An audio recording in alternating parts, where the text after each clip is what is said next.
This Korean life. All right. Welcome back to another episode of This Korean Life, number 137, featuring Aaron Korn, the Director of International Students at John Paul College in Rotorua, New Zealand. A former Ulsanite. Yes, back for business. Welcome.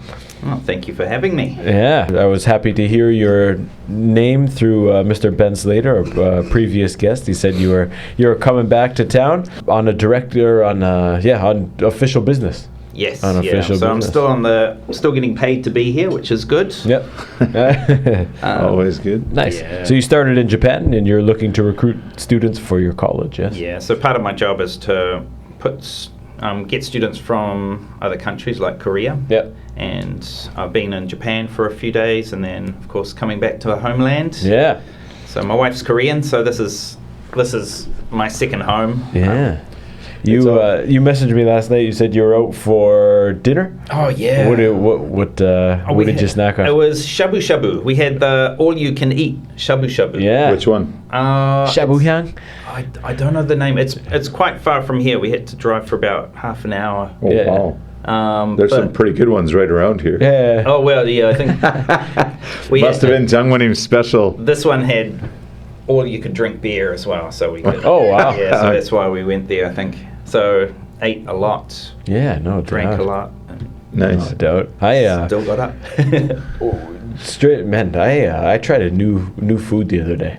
I had a student. Dubai chocolate. No.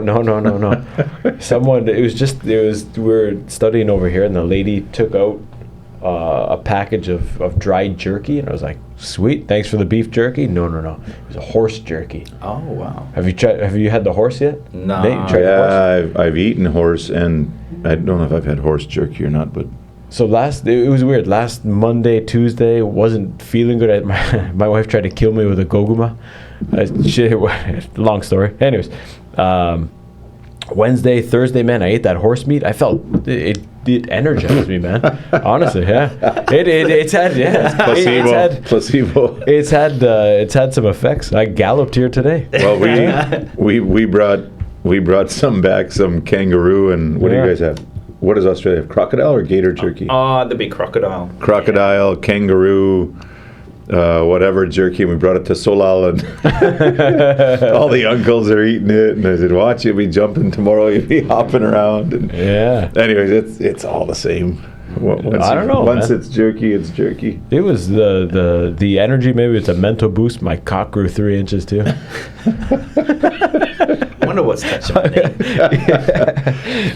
It's funny when these names come up and same Benny passed your name along, and you try and reconnect.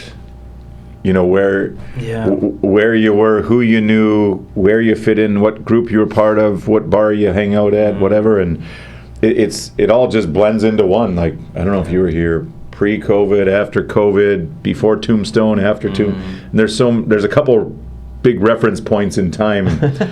Tombstone, bench to JJ's or whatever. Yep. And it's funny because when you look, I've been here so long now, it all just blurs into one, and you can't really remember when people are from. Yeah, so I was here 2 years doing the Hugwon scene. Yeah. So that was the Tombstone days. So we actually got married under, my wife and I, we got married under the Munsu Stadium. Yep. Oh yeah. And then the after party was at Tombstone. Oh, nice. Yeah. Very So When did you come and when did you get married? Oh, good question. I have no idea. Need to block Columbia. that one out. Yeah. We've been married for about 20 years. Wow. Yeah, Holy so shit. so we're here. Yeah, we met in New Zealand, and then she came back to Korea, and I was Chased her obviously- back. Yeah, chased her back. There's She a wouldn't lot get of rid these. me. There's a lot of these stories. Yeah, so yeah, it was And all the guys I just met in New Zealand and Australia, they met in Australia and New Zealand, chased them back to Canada, and now ended up back in New Zealand or Australia. yeah. We just once we've Interesting, yeah. can't get rid of us once they've had us. So. The after party at Tombstone. Yeah, so she fell asleep. Lots of people fell asleep in Tombstone. Yeah, no, we had many a good night because it was really close Tombstone to where I lived. Right. So I lived on that the other side of the university from where we are. Yeah. The McDonald's. Near. Oh no, the other. Oh, By the college side. College. Oh, side. college side, Yeah, okay, by okay. the Guahakte. So we would just, I was walking distance. Yes. Yeah. So if ever we went out drinking with the boys, they always wanted to go old downtown, and I wanted to go Tombstone because it was like, sweet, now I can just walk home. Yes. That was many a good night. one. We lived up by McDonald's there, and that was always, no matter where you were, we ended up at Tombstone, Yep. and then it's just a short Yeah. 100-meter walk home past McDonald's, get a little something in the belly, and enjoy a deep sleep.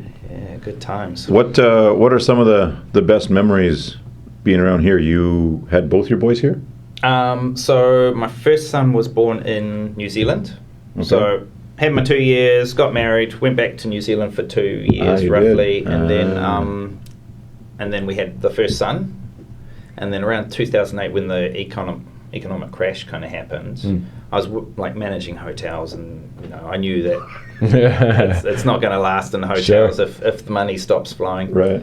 So we came back to Korea, and I had a job lined up, and then by the time I got here, It there were disappeared. it disappeared. And the two ladies that had helped me organise this job felt so bad that they actually turned up to the airport to apologise. Nice. So they You don't hear that very often. no, they were there, and they're like, "I'm really sorry that you're here and you don't have a job." Turn around and go back. Yeah, I can. Yeah. We can't afford a ticket home, but Yeah. welcome to Korea. And so then had no job. So I managed working at a couple of hagwons here and there, and Sure. And then second son was born here? yep, second son was born here. Managed to get a job at the university. So That worked out well. Yeah, it did. Yeah. It was just good timing. I think the university, as you guys probably know, they like you to actually be here. Yeah. So being here, having the interview meant I was in, and that kind of led to, once you got a bit of a title and got the business card, it leads to openings Sure. at the with connections with the police and Other stuff. other stuff. So it was a good way to start and build different types of connections, which really grew quick. So was that it? You did a 4 or 5 year run at the uni and then headed back? Yeah, 5 years. It's pretty clean in and out. Yeah, it was. Oh, lots. It was good. Well, as we were talking about before, I got sick. So I got sick, and we were also, which I've heard you guys are looking after the Ulsan Parents Club Facebook group. Yeah. So I started that. So yeah, that also you're helped. you're still on there. I can't kick you out. No, thank you. So I started that in the hope that I would build a place where I could keep my sons here. Yeah. So that opened up opportunities for the city council. So I got on a few boards, and I tried to create a pathway, Sure. basically, which I think you guys are carrying on building Yeah. that pathway Absolutely. for yeah. your own children and the children that will come later. We still maybe have some of the same roadblocks that you do. Everyone's, tell us your story. Let us know what you need, and you do. And it has changed. We've got some stuff flowing our way, but still not where we want to be 100%. But it's a very different demographic as well. There was a lot more Western families here back then, and now there's almost none. Yeah, I think. Now it's mostly UNIST, few engineering families. Right. Probably the most now come from UNIST researchers, PhDs, professors and stuff out there.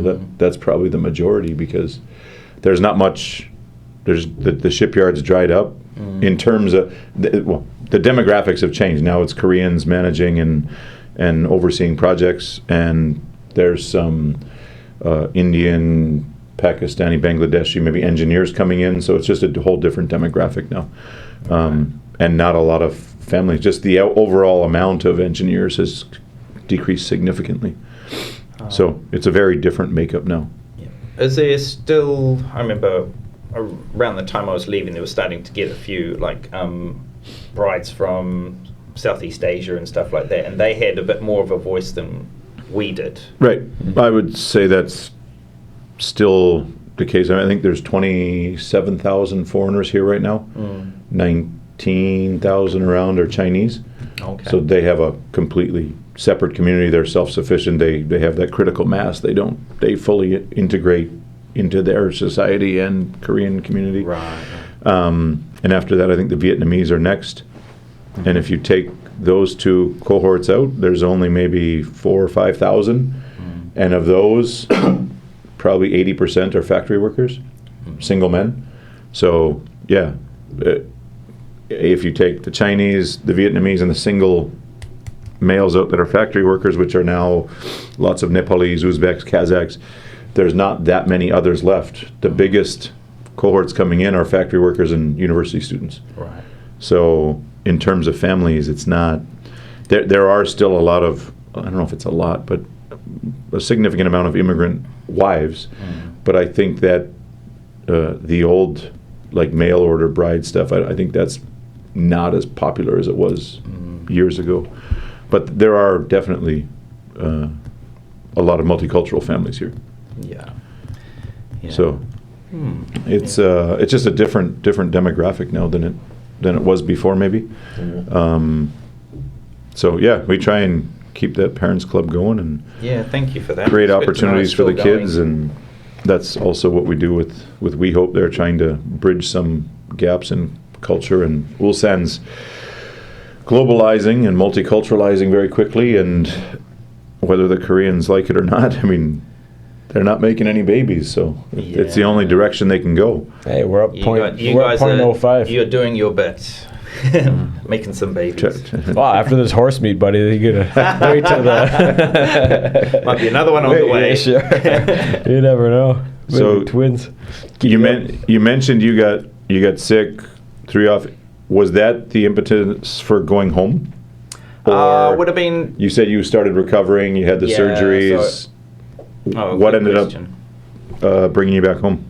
So I think it was a combination of things. Like I got sick, and I was just so lucky that I worked for the university, and that helped me know the right doctors to help me out. I went to the Ulsan University Hospital. They removed my large intestine, and there I was kind of fading away. And then once I had the operation, then the healing started. So Good. Within probably less than a month, I was back on the classroom. Cool. So I weighed about 41 kilograms, and I'm sitting on the seat and just Wild. doing my job. And it was really good. And then from there, I just healed and healed and healed. But my son was 4 and then turning 5 very soon. That was the eldest? Yeah. So I was at that point where, have I actually done enough to kind of make that pathway where my kids could do well, and it was a different time, as you're talking about. It was I don't think Korea was quite ready for them. Was definitely not didn't have the prominent spot it does now on the international stage, and the global fandom for the country and everything. It's pretty wild now. It's even I came here in 2007, and it's way different. It's way different. I never thought things could change. Well, I mean, it's 18 years, but it's things have changed quite a bit. Just the perception. I mean, when you're going around, and I don't find people look or point at you as much anymore. No one's really rubbing my head as much. If you take a bus. But no, that the acceptance of your kids, not I think even when our kids were young, that's 10, 12 years ago. I don't know about kids now, but people would always want to go in, and the big thing was like, oh, everyone wants to touch your kid. Oh, maybe that's just a Korean thing. I don't know if that's just. I don't know. I don't know if I give them that much credit. It's changed, but for 2025 and. I think it's still to have your cake and eat it, that, we want everyone to love Korea and Korean products and export everything, but don't touch our Korea. You're still not Korean. You're still not going to be allowed to fit in. I still think there's a heavy part of that exists, I think that's a good thing. I was going to ask somebody, I think that's where a good was I thing, yesterday? man. They preserve their culture, and then we're I was going to ask somebody yesterday in Costco. I walked by. The girl was probably high school or uni, turned, saw me, looked at her mom, gave her the elbow. Mom. Mom looks, and I was like, really? Yeah. Like, come on. Anyways, It was just so blatantly obvious. Yeah. And then the next 2 or 3 times I saw them in the just two, and I was like, get over it. It might be your old student. Yeah. Your old student. Say hello. More. Say hello then. I found so many times, man. I found someone doing that, and in my head, I've created this whole story like this dickhead, blah blah blah, and then they end up coming up and being like, "Oh my God, I know your kids from the climbing gym," or "I know this you used to teach my daughter." I was like, "Oh, it happens every time," and I still got that negative shit in my head. Well, I look and I look, smile, nod, and wait, because often it is like, do I know you? Do you know me? Who? I forget you. I don't know who you are, but just that look. But you know what? Too, if we had better Korean skills, I bet it would be. I don't need better Korean skills at Costco. I can talk to anybody in Costco. you could just chat them up. It might be. But anyways, that's the advantage of I'm kids. shopping. That's the advantage. I don't want to chat everyone up. That's the advantage. You're always on show. That's the advantage our kids have, I guess. Your kids speak Korean? No, they lost it their first language was Korean. Yeah. So they came back. So you weren't satisfied with the way the Ulsan Parents Club was going, so that was it? Well, Kevin, I think... Kevin Pope, you're not doing enough events. We're out of here. So we just thought, where do we want to be? And, I thought, oh, well, we're not here. not here. Yeah. So we, packed the bags. It was pretty much did a tour around New Zealand and then started school. So Are you from Rotorua? No, my mum's from Rotorua. I'm from Gisborne originally, hence the Gisborne chocolates. Okay. Are they close? No. I didn't come across Gisborne on my trip. You don't go to Gisborne unless you... No, Gisborne's it's a summer town. Okay. But it's in the middle of nowhere. You've got to drive through a massive gorge. I think it's even blocked now, so you've got to... Okay. Helicopter in? Yeah, helicopter in, which would be fine for you, but for someone poor like me, not as easy.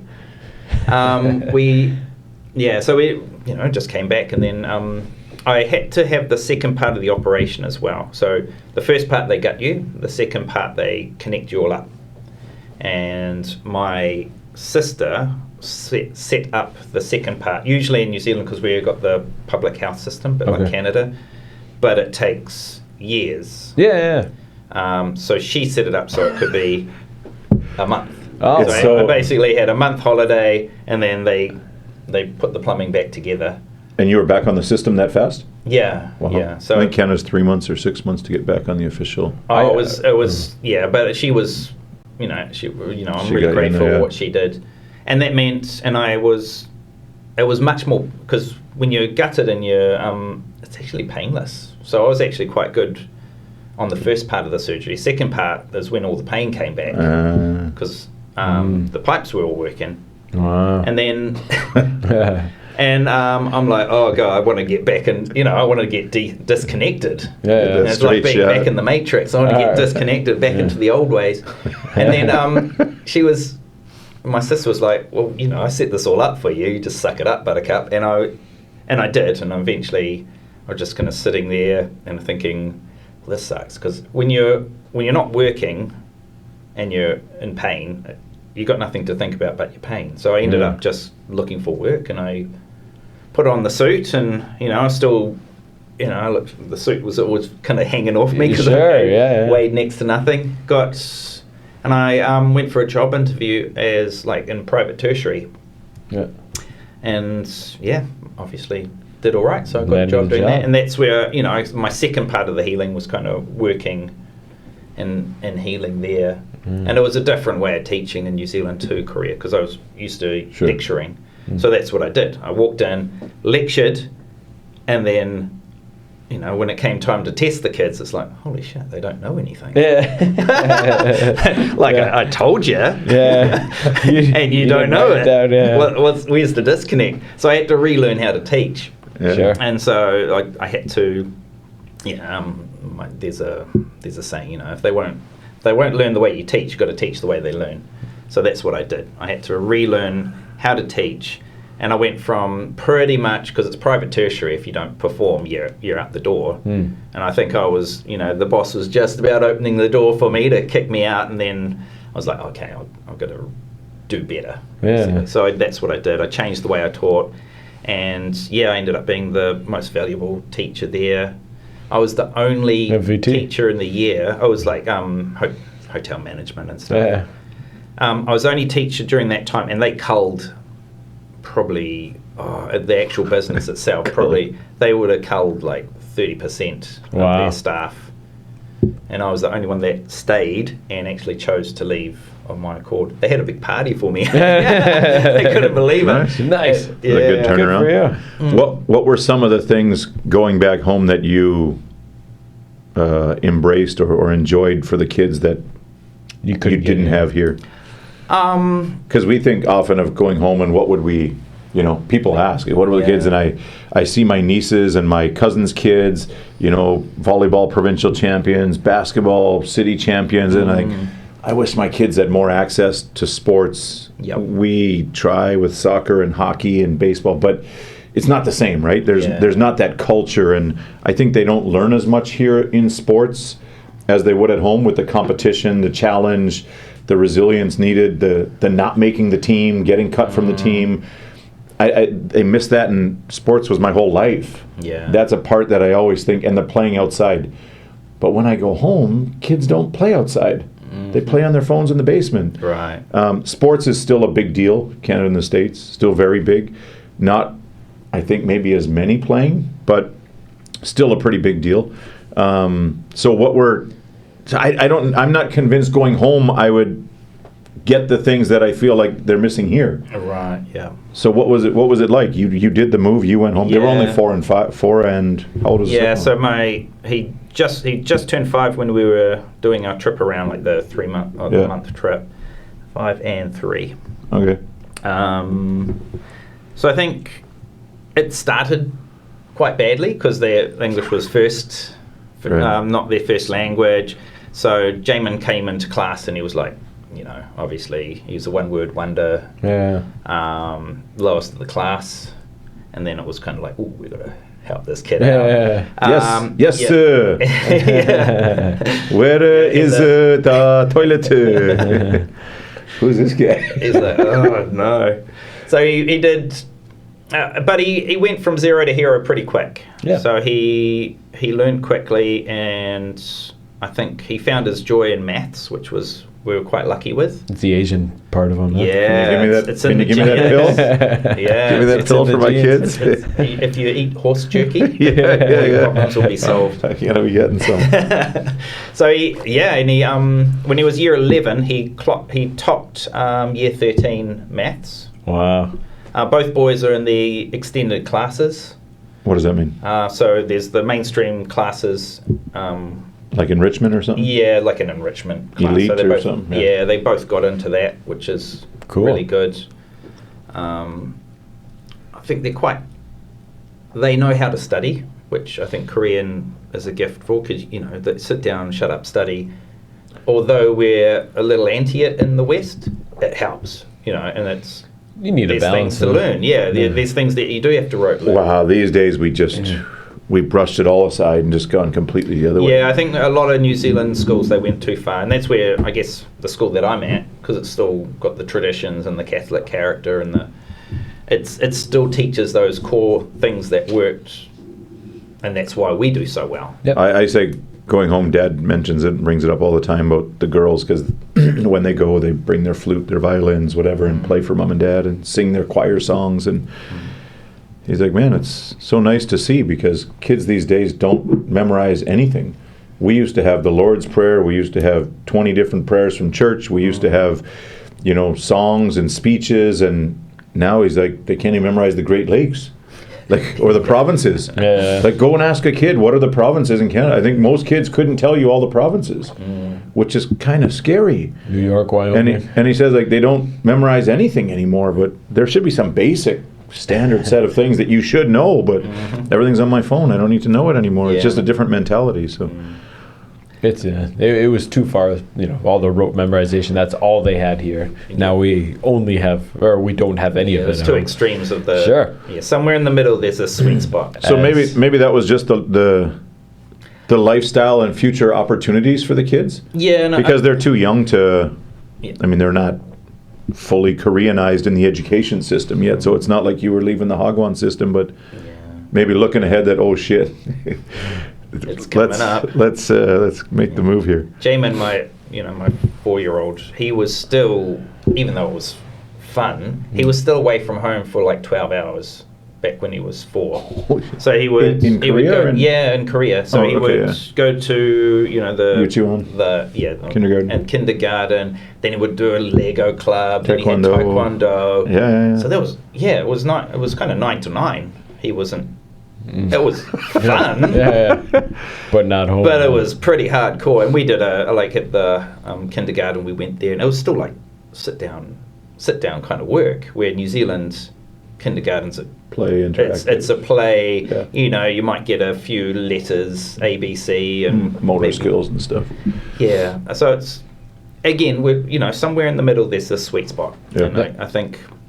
Gotta strike the balance. Yeah. So we're very happy, and you were talking about sports. Like we got them into hockey. Not real hockey. Not your hockey.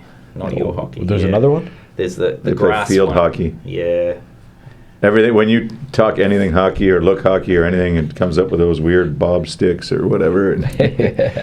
I got one of those after last Thursday. Yeah. So sports, they're good swimmers. They're good. They've got playing tennis. Like my son, my youngest one, he volunteers at the tennis club. So he's clocking up volunteer work so that when he goes to good university, then he can say, thousands of hours of teaching tennis. That looks good on paper. So sure, good for him. Tell us. I luckily just came. I was about 18 days maybe in your country. What is Rotorua like? And I didn't have any desire to visit, but my wife booked these tickets and said, okay, they're mileage tickets. We were flying, so whatever, yeah. My idea was, let's go to all the crazy countries first. They change the fastest, and, Australia, New Zealand, Italy, France, Germany, they're going to be there in 20 years. When I'm older, I can ride the Greyhound bus there and sip a coffee and just look. It's not going to change a lot. But she booked the tickets. We went, had a fabulous time. Initially, when we were planning, I had no idea other than the people I knew there from here. And I thought like maybe 3 weeks in Australia, maybe 10 days in New Zealand. Then I started looking and I was like, New Zealand seems a lot cooler than Australia. Well, Australia is very big and spread out, so you can only get to so much without freaking going 10 million miles like Canada. So I thought, wow, my whole plan kind of shifted to like 2/3 New Zealand and 1/3 Australia by the end. And I'm glad I did it that way. If anybody else was going, I'd recommend the same. That you spend, if you're just doing the east coast of Australia, spend your time in New Zealand. Tell us a little bit about it. Yeah, well, so I think Australia and New Zealand is a bit like Canada or America. Like everyone thinks of America. Yeah, like people, Australia and America, they're kind of a little bit angry, a little bit more dangerous. Oh, sure, okay. We are a bit more cooler. We're a bit warmer than... Smaller, not much going on, rural. Yeah, a little bit. It is kind of, I guess. Yeah. That's a good parallel. They say that we're a few years behind too. So I think I just watched a comedian. He came to... And he was saying, it's like going back about 10 years. Yeah. So I don't know. The South Island might be a few decades behind. Yeah. So, as you know, we're a safe country. No spiders, no snakes, no crocodiles. We're pretty welcoming too, like compared to, the other countries. There's no spiders there? Oh, we got one spider that's Australian. And that's why I have chickens at my house. It's called a whitetail spider. Listen. We went through that was the hardest country. I've been in 70-something countries. That's the hardest country I ever had to get into with the checking at customs and whatever. And, we had some gochujang. And I know you can get those things there, but it's so easy to just get it at Daiso or wherever, put it in your bag, you don't have to go find it after. And then if we can eat anywhere and just put a squirt of that on and my wife's happy and the kids like it, whatever. So I declared... good on you. Gochujang, whatever. No, well, listen, I was shitting my pants trying to get in there. And the form to fill out, it's 2 A4 pages for each person. No. You sign your life away. I took like an hour and 10 minutes online before I left to do it. We got to the airport in Queenstown, and I was like, oh my God, these guys didn't do it online. They're going to be there for an hour. And English isn't their, they're Chinese, Koreans, Japanese, and they got to figure this whole, oh my gosh. Anyways, we declared it. You go, and the line for declaring is like 90% of the people. Coming into Korea, they have 2 K-pop idols sitting in high chairs at the thing, and you just go by, nod, wink, and keep going, and nobody looks, cares, asks anything. Maybe because they're the biggest offenders, bringing their kimchi abroad and holding up the lines at every place. But she said, I said, I got everything in one bag. I had wasabi nuts, the Korean wasabi almonds, honey butter almonds for Nate there, and some jeju-do chocolates. And I was like, it's commercial, it's packaged, I can't get in trouble for this stuff. Like, but I don't want to end up in jail or paying a $500 fine. I'll lose my mind. Whatever, we'll just do it. Yeah, an extra 20 minutes or whatever, fine. But the lady was telling us, in Queenstown, 5 to 10 times a day, you get on the plane, they give you the kids an orange with their meal. Tony doesn't eat it, puts it in his backpack, goes through, anything to declare, no or yes, but you don't check the fruit. And that lady finds the fruit, $400 on the spot. Yeah. No. And she said it happens all the time. All the time. The kids get a fruit, an apple or something on the plane, or an apple juice or an apple sauce or whatever, and I'm going to have it later, juice box, put it in their bag, don't declare it. There was the one, I think she was English lady who was flying to Dubai, possibly, and they offered her wine on the plane. Took it. They got in like, you've been drinking. Yeah, I had some on the plane. No drinking in our country. See you later. Fucking sent her back. It was like, that was... So I was going to say, they tell you, I think it's the proudest thing of New Zealand, and you can tell me if it is or isn't. I thought it was the haka, but everybody tells you we don't have fruit flies. We do now. And this is the thing. When I said it, some guys like, actually we do have some. But all the border officials, every place you go, sorry, it takes long. The rental car guy, we don't have fruit flies here. So is that your national slogan? We don't have fruit flies? And I thought, used to be. I thought that's pretty amazing. And two, my kids were like, what are they talking about? Who cares about fruit flies? Didn't you guys vote on a new flag? That was a big like anti-fruit fly or like a big mosquito maybe with an X in it. We had there was one with a kiwi with laser beams shooting out of its eyes. So you thought I voted for you saying no spiders, no snakes, no what? Oh well, no fruit flies. No, but those things I was like, I know going in and trying to teach my kids like, look at this place on a map. It's here. If you bring anything in there. And then I show them, you see the ferns everywhere.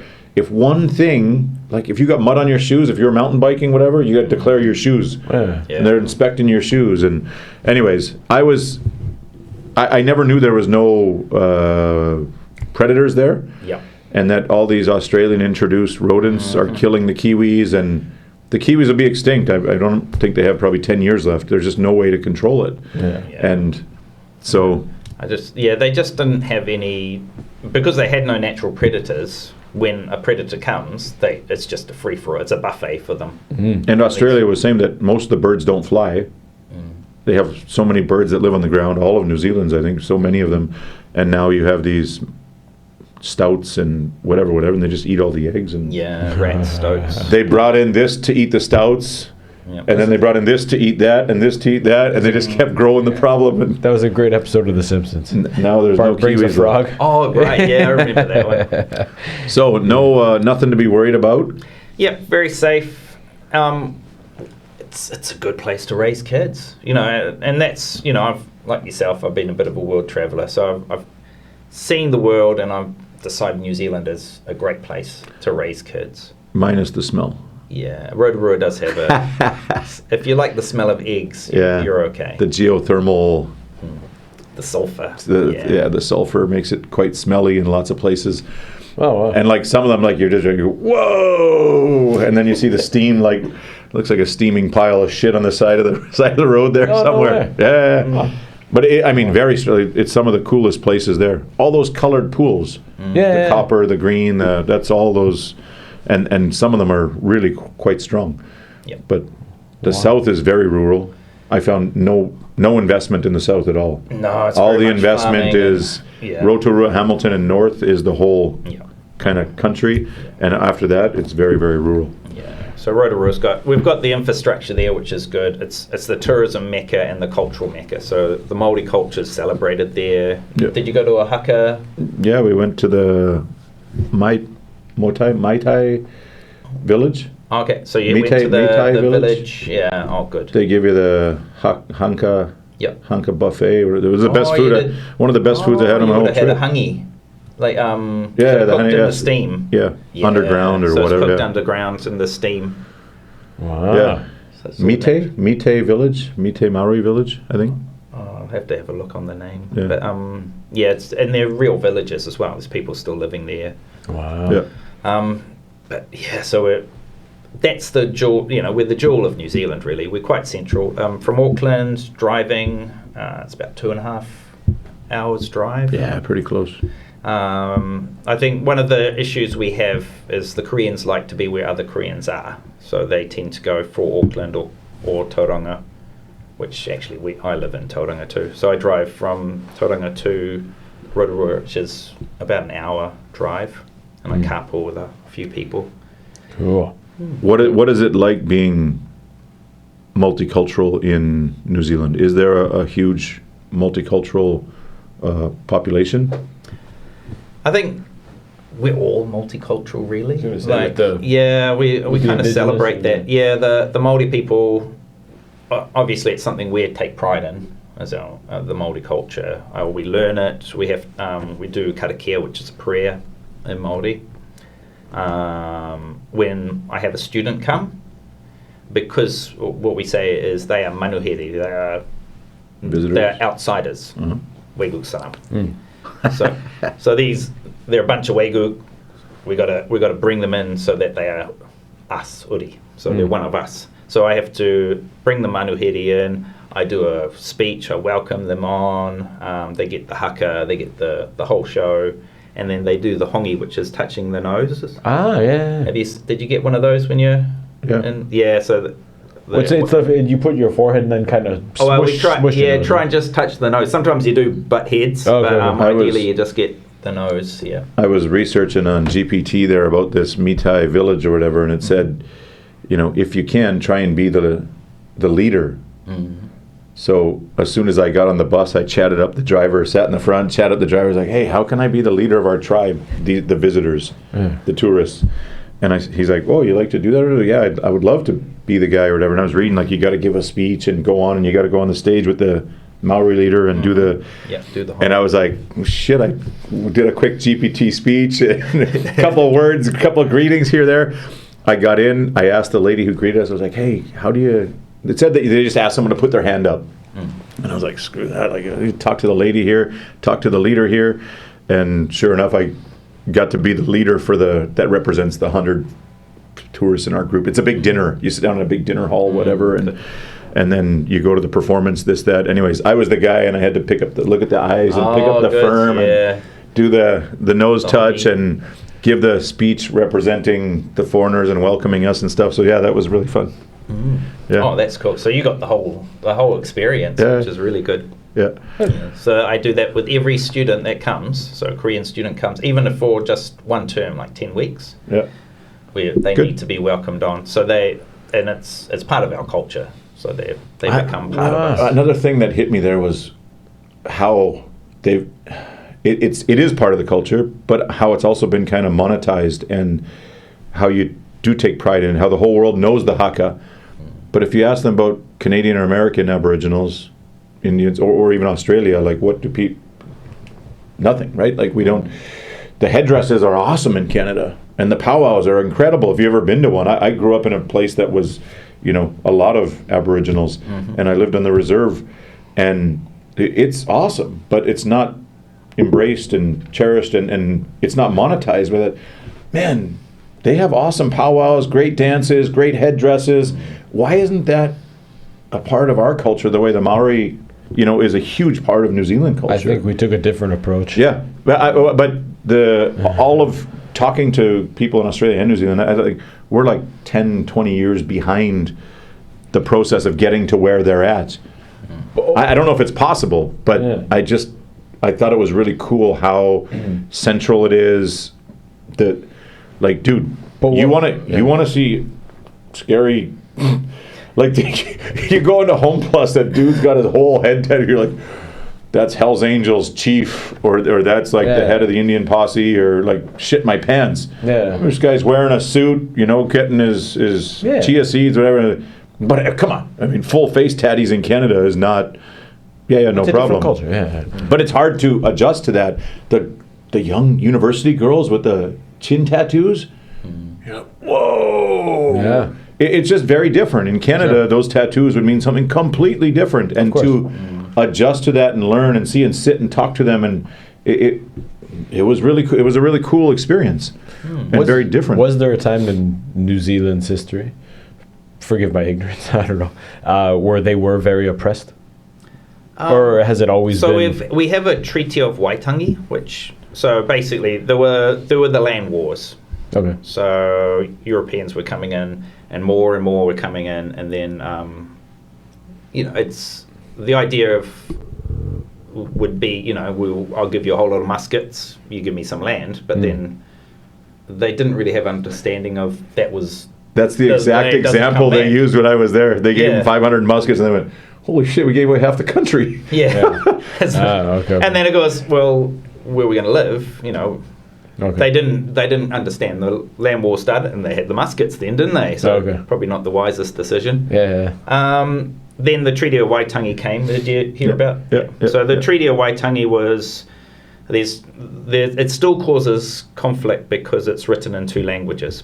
Oh, wonderful. So and there are different interpretations. Yeah, there's different interpretations. So you've got the English version and the Māori version, which the words it was translated by you'd have to Google who he was. But basically, some of the translation words weren't perfect, and it's still creating conflict now.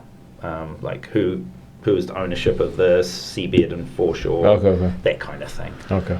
But at least we had a contract, and the idea is that we are all equals.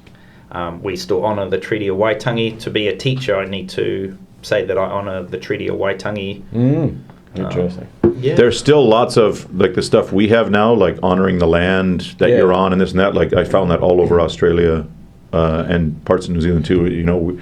We are on this land. We acknowledge this stuff. Because in Canada, it's not being taken so well. No, because it's new, probably. We just introduced Orange Day. I don't know what it's called. Day of Remembrance, and then they do the land honoring there in the morning at schools. But it's still very new, and I think it'll be a slow adjustment. But maybe we'll get to the place where New Zealand is. I guess come to New Zealand and see what it's like too. If that's what Canada's looking for, then that's a good way to be. But it works out well for us, and we put extra effort into promoting the culture. I take pride in the students that are learning te reo or Māori. Yeah. So I've got Japanese students in the classes now, and the Māori kids love it. I popped in to have a look, and this Japanese girl's got like 3 girls around her trying to teach her the language. And, cool. And the vowels are the same as Korean too, like we a, e, I, o, u. Yeah. So it's the same sound. So Koreans just pick it up like that. Oh, cool. Yeah. They have like full Maori schools. I would imagine, like full separate schools. So, I mean, that's how far ahead they are of. I mean, us having our full traditional Indian schools is. I mean, nowhere to be found. Maybe one problem is that we have many different tribes, and Maori's one. We still have different tribes, and there's a lot of history there. And fighting and it's not united under one. No. Their family line, and you're part of a clan. It's very similar probably in that way, or more similar than different. What about the changing of New Zealand to Aotearoa? Is that what it's called? Aotearoa. So I guess that we have different names. So Aotearoa is the Māori name. Right. But that must be I never heard of that until the last year, maybe? Yeah. We'll see. I think for me, people get to choose the name of the country. So there's New Zealand, there's Aotearoa, Shishiland, New Zealandu, New Zealandor. It's all the same thing, just said in different languages. Yeah, but when you're in the country, it's not like that. When you're in the country, it used to be all New Zealand, and now it's they're using the branding is everywhere now. And I don't know if I think it's a cool move. I mean, I learned it. I learned a bunch of stuff because of that. Yeah. And that was my first question: was what is this? So it would be like writing Canada in Inuit or in Ojibwe or something, and saying that's. And now many people refer to it as that and not New Zealand. I was like, interesting. But also must be a bit of a divide among the people of what it should be called or what it is called or how to... Some older people, they don't like it being called something different. Yeah. Most people, like at schools, we teach like the Māori pronunciation. So, that's just what we do. Like it's not Tauranga, it's Tauranga. So you're kind of using the different sound and, say Aotearoa. But I mean, like, are they going to be fighting on maps to change New Zealand to Aotearoa? Because that's where it starts, and then it leads, and then people are like, hey, this is too much change. Like, come on, it's New Zealand. But they're like, no, come on, it's not New Zealand. And then they start changing it on the maps, and then it's, what is it really called? The East Sea. Turkey. I think every country has their little things like that. Korea does as well. Like I remember the Dokdo days.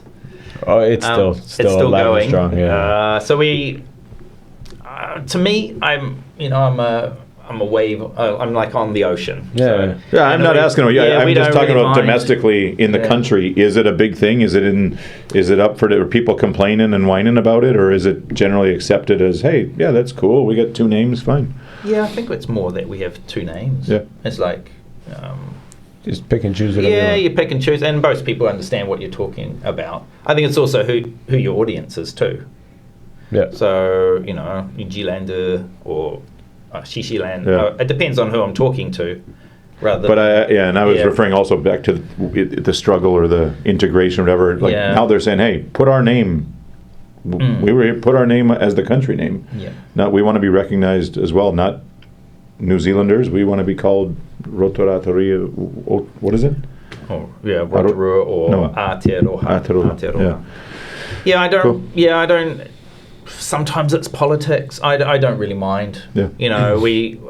As a teacher, we teach anyway. Yeah. So politics come and go. Sure. There'll be left leaning, right leaning. It's probably more of a left leaning thing that happened, and they pushed the te reo a lot more. Yeah. The right leaning, you can have a little Google. They're taking Māori out of a few of the curriculum parts. Oh wow! Mm. But it swings and roundabouts. And as a teacher, you just teach anyway. So we'll one day it's Aotearoa, next day it's New Zealand. It doesn't matter to me. Sure. I just teach anyway. Sure. When you're familiar with the curriculum and stuff here, and when Korean parents send their kids to your school. Yep. Do they are they always on board with the curriculum that you're teaching? I know here it's very in regards to PE class. Some of my students have it twice a week. Mm-hmm. You're talking about learning the native language. But are Korean parents generally on board with your curriculum? Do they try and push for more science and math and stuff like that, or they just they sign up for the package and then? It's a good question. I think it's also just why they're coming as well. Yeah. If they want the Korean curriculum, then they're probably better not to come to New Zealand. When we. As I mentioned earlier, we don't have any Koreans at the moment. I've got my last Korean. Her name was Rosemary. Parents loved it. The dad's a surgeon in Korea. Rosemary, the sports was important. The extracurricular was important. She did music, arts, drama. So those, they become success stories in that sense. Cool. Maths becomes easy for them. I think that's awesome, and I don't think anybody, I think almost all of them going abroad have potential to have a fabulous experience. The odd time it's maybe not so great, doesn't work out, whatever. the problem is coming back to Korea. Maths is easy. Okay, but most of them say, you better go to Hagwon for maths because when you come back to Korea, you're going to get crushed. Right? Yep. What along the same thing, like what is or maybe what are some of the challenges there that, is there any part of it that is misunderstood or taken not how you would expect it to be taken in terms of the education and the Japanese parents saying, hey, it's too easy, I got to take my kid out because they're gonna they're not gonna be able to succeed when they come back to Japan. Right. It depends on what the end goal is as well. So Rosemary, for example, her goal was to get NCA level 1 and 2 and then have the opportunity to go to universities in New Zealand or Korea. Okay. Because she achieved well in New Zealand and did lots of volunteer work and things like that, she was able to get into a top tier university rather than in Korea or in Korea. Okay. Yeah. I think it's changing here, right? Yeah. Like now they value a little bit of that more, but still I think they're disadvantaged coming back, saying I'm a good student and I'm well-rounded, but you didn't take the Sunung. Yeah. Because there's no way they can go to 2 or 3 years there and do well in the Sunung. But there's other ways into university. That's what I mean. Those other ways now are being more widely accepted, which makes room for, it makes this now a more convenient option or more efficient option than it used to be before. Yeah. So I'll give an example of Erica. She's from Japan. So broken home, single mum, wasn't doing that well in the Japanese system. Yeah. Because she's into music, jazz club, orchestra, various musical information. Like she went around New Zealand playing music. Mm-hmm. In Japan, she's not going to succeed. Right. Like Gaokao, what's it in Korean? Sunung. Yeah. So Sunung, she, like the Japanese version, she wouldn't succeed. Right. So what we do is we offer other opportunities. She's getting NCA credits through music, drama, arts. Right. She, of course, the maths is fine. She's getting NCA. I helped her get we got like the NCA level 1 and 2 credits as well. So she got those, and now she's off to Australian university. Yeah, I think if the goal, and now you have a lot of young people who say, I don't want to live in Korea, I want to immigrate to somewhere else. I mean, this is a great in, if that's your plan. Yeah. I also think, like you say, with the maths and science becoming easy, it's not a backup plan, but it's maybe a default that I just think if the kids don't succeed, is send them to Canada. They'll love the freedom and they'll be pretty smart in Canada. I mean, if you brought an average level of maths from here to Canada, you're going to be doing pretty good. Yeah. The NCEA, is that like the IB program? It's so the New Zealand we do version. Use a lot of the IB curriculum. Okay. Not that New Zealanders actually know that. Okay. But we've actually pilfered a lot of the IB, and that's don't tell IB. Yeah. But it just means that the curriculum is well known, so you can and it's recognised Australia, New Zealand. Gotcha. Okay. And of course, a lot of it's how it works is you have to have literacy and numeracy. So that's a level 1. And then level 2 is more the opening to university. So it's like, this is how amazing I am. And then from there they get the offers. And then level 3 is the university entrance. Cool. So if they do well in level 2, they're probably getting offers from good universities. Okay. And then they're saying, but often they'll say, okay, this is your offer, Auckland University, but you need to get level 3 as well. Okay. And then they do. Conditional offers. Yeah. Those are scholarships to? A lot of them do. Like we've got, just looking at my little magazine here, I've got this girl from the Philippines. Yep. So she achieved excellence endorsement in NCA and earned 2 scholarships from Victoria University. She was also she represented, what was it, in the chess, I think. She was a chess player. Yeah. She won the Chess Power Nationals in 24. So you guys don't have a Sunung and SAT It all It's depends not a on your sit-down NCA. exam. Yeah, so it's not like like a standardized test. Yeah, it's not one big exam fail and then you're sweeping the streets. Combination of grades, extracurriculars. Yeah, so we'll do internal assessments and external assessments as Similar well. to Canada then. Yeah. Very cool. You are currently the director of international students. Correct. Is this where you started, or how did you? Even before coming to Korea, were you in a teaching track? Yes, so teaching. Let me see. So I did a summer camp in America, so that kind of fired me up with teaching. So fell in love with teaching. I did all the fun things: horse riding, archery, rock climbing. It's like, teaching's the dream. Came back, did a bit more study, and then fell in love with a Korean girl, and then did the Hagwons for 2 years. Sure. Came back, did a bit of hotel management, but good managers teach anyway. Yeah. The more I teach, the less I have to do. Just kind of followed the passion. Yeah, and then uni for 4 years, worked at a university just up the road. Yeah. Came back to New Zealand, did private tertiary for a little bit. When I say private, it was we're funded by the government, but it's a business that's funded by the government. Okay.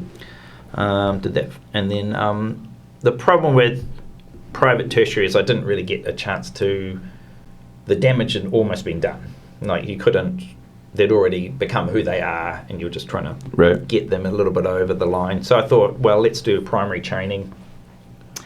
Did primary training, worked in New Zealand for a little bit, and then my boys were at that age where before they went to middle school or intermediate, we went to China for 2 years. Oh. Yeah, so that was great for me. Pretty hard for the boys because that was back to the rote learning, sit down, shut up kind of things. I had a great time. When were you there? Around? Oh, good. Just we came back in 2019, just before COVID. Oh wow. Yeah, so we were very lucky. Good timing. Yeah, a lot of my. You would have been welded in your apartment if you stayed another month. Exactly. They and that's what happened to a lot of the teachers that were there. Like if we didn't go back when we did, we would have been stuck in an apartment. Yeah. What city were you in? It's called Ningbo, which is close to what? So if you think Shanghai, there's a big river mouth. Yep. And then we're just below that. Okay. Cool. So it's Great still experience. it's 7 million people, first tier city. Crazy. The money there was nuts. Like the students I had. Yeah. So I taught the founding parents because it was brand new school. I was about 4 years. I think they're about 4 years old. I had the founding parents, and these people were just so powerful and rich. Yeah. Like money talks there. Sure. And then the second year I taught fresh off the mainstream system kids. Cool. But they were so grateful to be in there, eh? Like paying top dollar, of course. Sure. But very cool. Yeah. So what are some things that you've taken from the experiences in China and here that affect how you work in your job now, or how you? Well, good. Yeah, I'm still a teacher, so I still teach food technology. They've just hired, while I'm actually over here, they've hired someone to slowly take over my teaching job, but I've got to teach her how to teach. So she's a beginning teacher. I'm going to be teaching her. I'm also learning ESOL, so I've got a ESOL postgrad. So I did an ESOL certificate while I was in Korea. That's that afternoon one at the. Oh, I did it through. I'm joking. I did it at Daegu, I think it was. Somebody was just on there and said, like, I'm looking for a job. Someone said, go online and get your certificate tomorrow to teach, and then you'll be teaching. Oh, right. Sign your name. So you're studying now? Yes, I'm still a student, still teaching, and of course I'm the director as well. So I'm a man of many talents. What's the food technology? That's me there. Yeah, all right. Yeah, so we use the technology curriculum. So they have to create a product. They have to have stakeholders. So it could be... No pun intended. Not at all. Nate could be a good stakeholder. Yeah. So you've got to create a product for Nate. Okay. And you're my student, and we have to... And Nate's not going to be happy 4 or 5 times. You're going to have to change that product. Could be texture, flavor. Could be... Maybe who are the actual stakeholders? Usually they need 4. So a parent, could be a teacher and a friend. Okay. And so it's using those technology terms like, design a brief, and stakeholder instead of, mum. Yeah. And then they're creating a product for the end user and getting feedback. And Oh, cool. Is this like a modern version of home ec? Well, home ec was more about being at home, knowing your food, your hygiene and your, I guess, eating well. Yeah. Technology. So I'm just using technology as a curriculum to teach. Cool. My big things, of course, is health and safety and food hygiene as well. So those are my core. But the papers they earn are technology papers that are university accredited. So that if they do technology papers, they can go to uni. Right. If they do hospitality papers, which is like, bake a sponge, take a picture, then they're not university recognised. So they're more the chefs. You're using food as a vehicle to Yeah, so it's just it's a vehicle. technology. It could be metalwork. Yeah. So you could, or woodwork, for example. You could make a stand Sure. out of metal. It has to be this high, has to hold a certain weight, and it has to be adjustable. So that's what the stakeholder would want, and then you have to create it to the stakeholder To the standards, specification. Yeah. Cool. So did you start as the director when you got the job there, or did you start as a teacher So and then I was hired as a science and technology teacher, and then so then I moved on to humanities. I taught a bit of humanities there. I got shoulder tapped by the principal. There he is there. So he shoulder tapped me and said, I'm looking for a director of international. This was, I guess, timing wise, it was the COVID. We're getting over the COVID hangover. Doors were starting to open up. We had probably about 4 or 5 students at the time. International students. Yeah, so not many. What is the goal of having the international students there? For a lot of places now, especially in Korea, Canada, it's all about the money, keeping the places afloat. Schools are closing like crazy in Korea. If you can't get international students, you can't stay open. I just looked up by chance to see University of Manitoba fees for an international student and a domestic student. What do you think? How much more? When I was at Brock, it was about 5,000 for me and 20,000 for international students. It's about 4 times. Yeah. Still 4 times. International student, $40K a year. And I was like, Whoa. If my kids just lift up their Canadian passport, it's only 10, but if they don't, it's 40. I was like, holy shit. Keep that passport. So the next one was, scholarships and looking into scholarships. I'm like, wow. You pay 40 grand to go to U of M? Yeah. Holy shit. Yeah, but I remember them saying Harvard and the Ivy schools, 60, 80 grand, 100 grand. Yeah. 100 grand, Oh, yeah. holy shit, man. So what is the purpose? What is the goal? What is the... I think morally, ethically, spiritually, it's creating holistic teaching. So Right. getting these guys into my school helps to create an environment where everyone's welcome. And it's the Catholic way, isn't it? Bring everybody in. We're a Lassallean school. There's our LaSalle. So Lassallean schools are all about bring your weak, bring your fragile, bring everyone. Pay lots, as long as you pay lots. Yeah, if you pay lots. Good news is... Also the Catholic way. Bring your pocketbook. Yep, we take the year 13s, so that's our year 13 to year 7, so he's about 10, 11 years old. Okay. Got a bit of Korean action happening in this picture, so they're selling Korean kimbap. Cool. And they're teaching us about Korean culture, aren't they? Yep. So we're a multicultural country. We want everybody. We don't just want one type of person. So if you want everybody, the prices aren't exactly cheap. But if you want everybody, then I would think scholarships would be an easy way to do that, to offset the costs, to bring in more students. If you really want to be, international, multicultural, etc., do you offer scholarships in any form? We have our prices to be honest, are dirt cheap anyway. So I'm talking homestay, all our pastoral fees and tuition. And Korean won is only 30 million. 13 or 30? 30 million. For a year? For a year. But like that's I couldn't fathom paying $30,000 for my kid to go to elementary school, or middle school, or high school. Yeah, like dirt, I guess. Dirt Dude, cheap. I don't think he's pitching at us. No, but I mean, on the market. but I mean, still, like, Yeah, what are other schools? 50 grand? Oh yeah, easy. Yeah. Yeah. Wow. What we do, so I guess financially what's in it for us is that the money that goes from the international students pays for the buildings.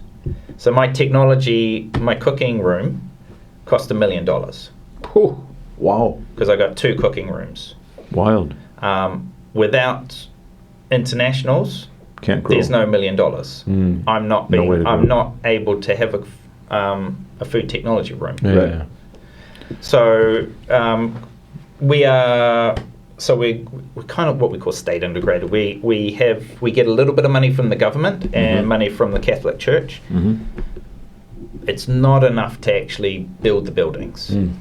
I have our theatre costs around $3 million. It's state of the art, like it's a piece of that's it there, and that's my food tech room. That's $3 million. That's $1 million. Yeah, so the facilities are top notch. Yeah, and we're able to do that because it's internationals. It's not going into my pocket. It's Right. going into Yeah, sure. the buildings, and hence the students win too, because it's the students Of that course, use those yeah. things. Yeah, you can That's, deliver better product. Our whare nui, that's for the Māori students. Mhm. That's all our art, drama, music is all around there. So, yes, it's not free. Mm-hmm. It's free for New Zealanders. Right. But the buildings aren't free. It is free for Kiwis? Education is technically free in New Zealand. Mhm. Reality, we all have to pay something. So, But is that via taxes, or is that an actual well, we fee? pay, like our taxes are crazy in New Zealand. I think we were talking Yeah, about, yeah. I'm paying almost 50% of my salary for Yeah. taxes. But because we're a Catholic school, there's an expectation that you will pay some money towards the dire fees. Those potatoes aren't free either. I've got to get the money from somewhere, so Right. they pay a little bit of money towards that. You know. But anybody can go here, or is there an entry test? Is it private? So what's the word we use? It's kind of like, it basically means we're Hybrid. Hybrid. We're a Catholic school, but we get money from the government as well. So we're the That's- best of both worlds. Is We're a there- bit cheaper than is- private. It's like when I went to school. I'm pretty sure we're a Catholic school, not fully funded by Catholic Church. But Right. You get money from the church. Ontario and has the from Catholic School Board, yeah. Yeah, so we use NCA. We stick to the New Zealand curriculum, hence, following the Treaty of Waitangi, but we're also a Catholic school, so we're teaching those morals, ethics along Cool. for the journey. How do international students incorporate into that, the Catholic teachings and stuff, coming from Yeah. Buddhist countries or other countries? How do they fit into that? Yeah, good question. It's not compulsory for internationals, it's compulsory for everyone else. Often we'll do ESOL classes during the RE lessons. Okay. So they're not missing out on anything else. But it's also the environment. They can choose. I was going to say, like, if I was coming here, I choose to go to the Buddhist temple on Buddha's birthday because I'm curious and interested, Yeah. and I like to see my wife do her thing, whatever she's got to do, and it's interesting. Do more students participate or opt out? Most opt out, but there's certain masses that we go to, like Ash Wednesday was recent. Yeah. We're in the Pancake Tuesday. No one opted out of that. So buddy. and I got my students to cook pancakes. Yeah. There you So go. it's, guess what we're doing today? Yeah. They burnt most of them, to be honest. But it's all part of it. This boy was from Chile. He decided to go. He'd started going to mass. Some of them don't. Yeah. Depends on the homestays too. I wouldn't blame them for not going to mass, but maybe to learn about the learnings or something, or the teachings of the Catholics. Yep. But to go sit in church. What is it, once a week? The mass is not compulsory. That's on Wednesdays. It's early mornings. Okay. I go, I don't often see international students there. Yeah. I wouldn't blame them for not going to. Yeah. The church has changed a lot in the last 20 years, but it's driven a lot of people away. But now I was at a mass in Canada at Christmas, not a Catholic church, and it's one of these new evangelical. I don't know. This particular one is known to be kind of cultish, but they got the most money and they got the best performing mass at Christmas. Like you want a performance? Electric guitars. Electric guitars. They have like one of the best bands in the country, probably. Wow. Like top-notch singers. The singers are phenomenal singers. The screens, like we used to go and hold the book and get a magnifying glass to try and sing the hymn. They got all these big screens all around. It was incredible, like to see how it's morphed into that from the church I went to, St. Martin's growing up. Like holy shit, night and day. It was incredible. And Dad said, "Listen, I'm not coming here every week, but for Christmas, this is where you go, because you want to sing, you want to feel that Christmas, and this is where you go." It was awesome. Yeah, I guess the Catholic way is a bit more traditional. You need like 3 more students before you get an electric guitar, I think. Or a smoke machine. But I thought like the Koreans, the Japanese, they love music. Yeah. They're great singers. I mean, that would be my kids wouldn't want to go and sit there, but if they could play their instruments in the church band or sing in the choir, they'd probably love it. Yeah, and a lot of them do. Like Erica, she played jazz band. Orchestra was linked to that sort of thing. Yeah. But she wasn't a Catholic. But she was involved in different ways. Cool. And sometimes it's the volunteer work. What we're finding a lot of universities like volunteer experiences. Sure, it's great. Where I checked my notices yesterday. There's like 4 different volunteer things, like St. Vincent de Paul's looking for volunteers. We've got Young Vinnies looking for volunteers. I need leaders for Charterist Challenge. I need Year 10 leaders. Yeah. So all these things that the universities are looking for, we're offering it. Yeah. They just got to put their hand up or go along. What about for the locals? Do they have to be registered at a church, or their family registered at a church, or anybody can come, or how does it work? So we have a waiting list for our Year 7s because we're a top performing Catholic school in New Zealand, and so to get on that list in the front line, you need to be baptized and reconfirmed. Those people are our first choice. Then our internationals often get, because they're paying, and I guess that's the benefit of paying, is that you get in as well. So they get put ahead of the. If they're baptized, they get a discount? We don't. We haven't had one yet. First communion, half price, confirmation, 80% off.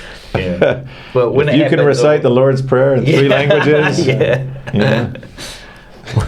Where are the Protestants in the line to get in? Back there somewhere. All good times. What do you do? Your day-to-day is teaching? So luckily my teaching, I was a 0.6 teacher last year. I did mostly ESOL. Out of 1? What do you mean? So one's a full-time teacher. Oh, okay. So this 0.6 is huge. is like Canada, 60. it's everywhere now. I'm a 0.3 worker. I work 0.7. Yeah, so one is 100% basically. Oh, okay. Yeah, so 60% teacher. Okay. This year I've dropped a class, but I'm not doing. I used to do ESOL, so I taught all these guys. Back in the technologies. A lot of what I do, because I'm kind of the principal's problem solver. So if there's a problem, he knows that I can solve it. So does he know you're using ChatGPT? With everything. Yeah. He messages me in there. Yeah. No, but it makes my life it's fun. Yeah. I don't mind it. Well, that's some of our sporting things that you'd quite like. I just saw Hookah and I thought, man, I went to that Hookah Falls. Oh, did you? What a place! Wow. Yeah, we got a B club, so that. What a place! Yeah, phenomenal. Took the kids there. What are the things that you'd say international students have the hardest time adjusting to, or Probably food. I think what often happens is there's, like with all of us when we go to another country, there's kind of like that high when you're like, whoa, everything's cool, buildings are cool, food's cool, people are nice, and then you get that crash. Homesick, yeah. The homesickness, I miss mum, blah, blah. And then eventually they get themselves out of that. You find your lamian at the local 7-Eleven. Yeah, you find out where... Then you're okay. Yep, you're back to normal. I think that's my biggest issue is that crash. So what I do, as soon as they arrive, I get them into as many of these as I can.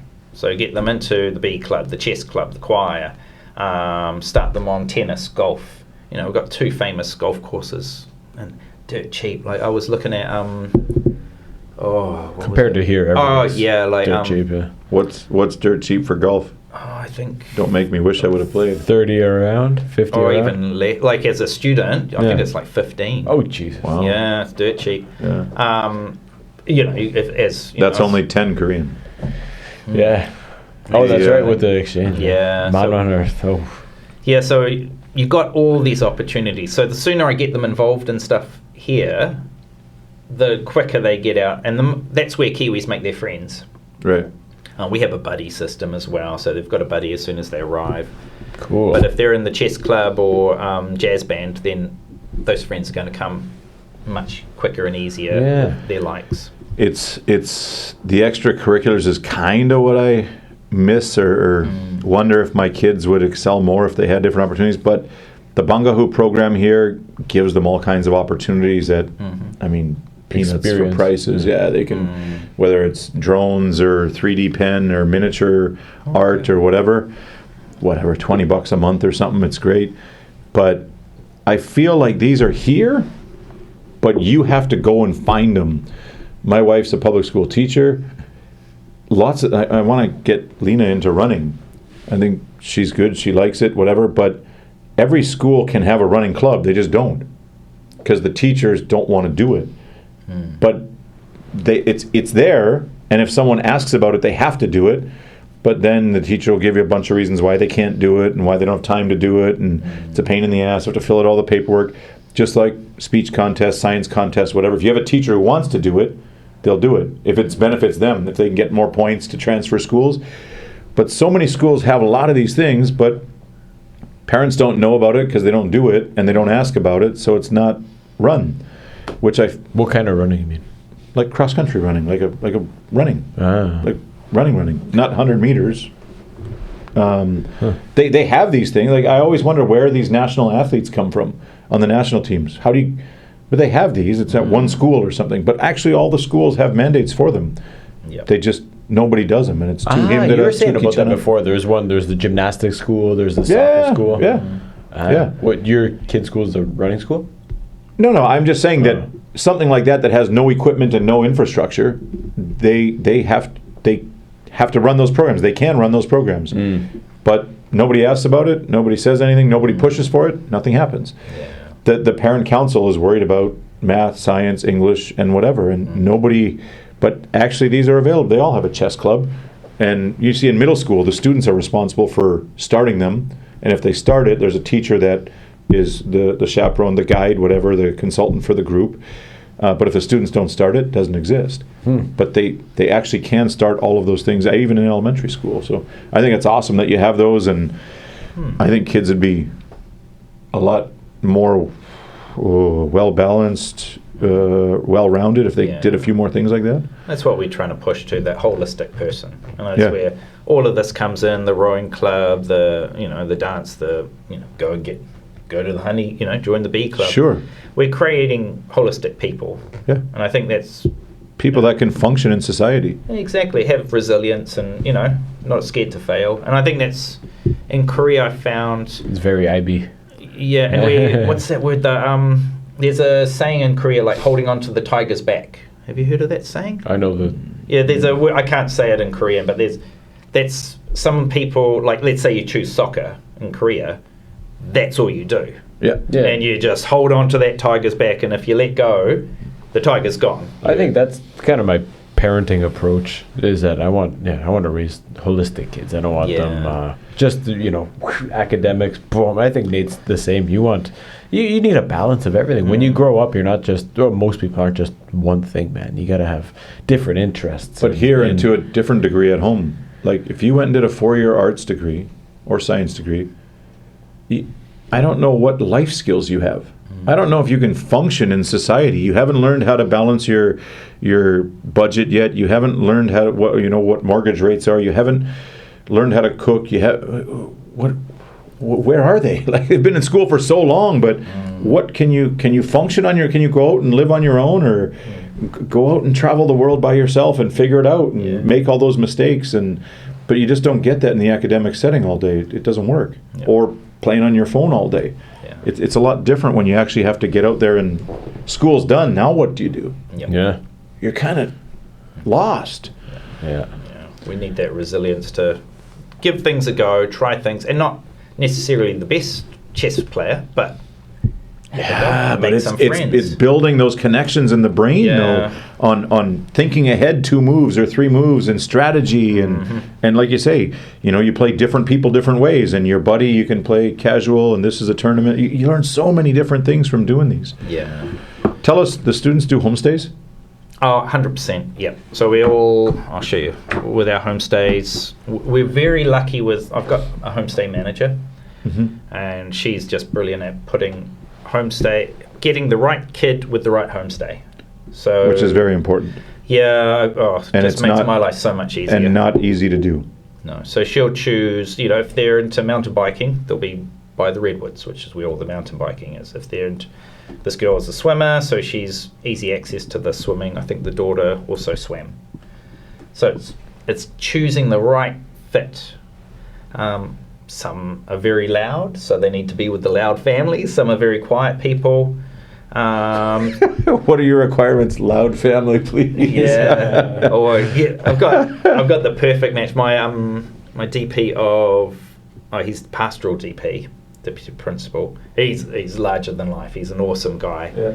And we got this Japanese student called Kanta, and of course with the name like that, kids pick up on it pretty quickly. Yeah. But that's with a K though. I think. Yeah, luckily. Yeah. But then of course, it's just the match made in heaven, because he's like this loud kind of happy. He's long for the ride. Yeah. And my DP of the pastoral, he's the same. So it's just match made in heaven. Perfect. Any dramas, of course, he can be right on it. And what's his name? Richard? But it's just perfect, these guys. So it's being able to match the right person with the right, some of them do come with, past drama, maybe broken family or anxiety or... Are there any problems with, I presume the families are Catholic, probably go to church. Is there any problems with that, or do they get more Catholic exposure through the family? If they opt out at school, but maybe the families have some of that, or is it all the families necessarily Catholic? General? Yeah, oddly enough, they're not mostly Catholics, the families we have. However, if they are, like, our Chilean boy, he was from quite a strong Catholic family. We teamed him up with a strong Catholic homestay. So they're already going to church. It's nice and easy. Yeah.